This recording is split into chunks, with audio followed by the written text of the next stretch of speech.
At 3 o'clock, we get our one and only 3 o'clock game, followed by 7 3:30 games, an insane amount of games starting at 3:30. But 1-3 game, we got Cal's 3-3, Chevron number 16, Utah's 4-1. Utah favored by 11 on the Pac-12 network.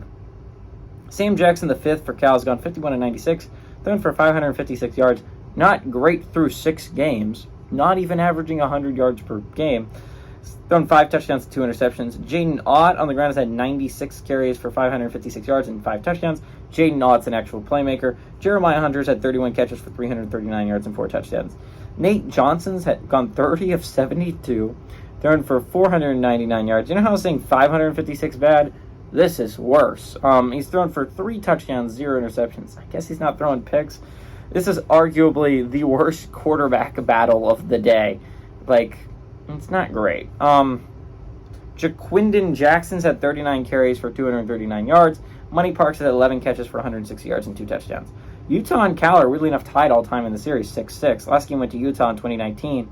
The last time a road team won, though, was in 1964. It's been a hot second since a team's been on the road in this series and won it. That's not great news for Cal. Cal's been a better team than I thought they were going to be this year. They're 3-3, but it's not the worst 3-3 record in the world.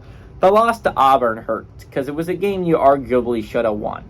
Cal played decent football that game, and they should have beaten Auburn.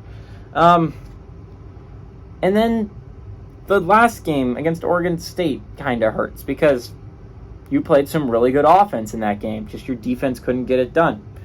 The Washington game doesn't hurt as much, but again, Washington's a really good football team. I wouldn't be embarrassed to be blown out by Washington. Cal has a shot at making a bowl game. They got to pull off some upsets, but they have a shot.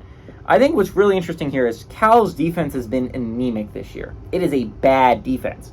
Utah's offense is awful.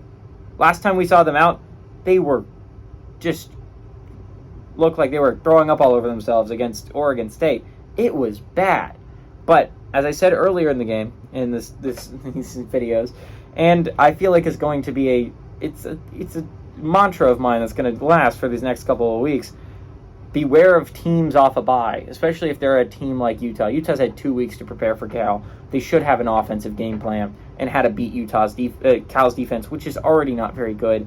Utah should beat Cal. They should beat Cal handily. I would be surprised if this game is close. Give me Utah to win and cover at home.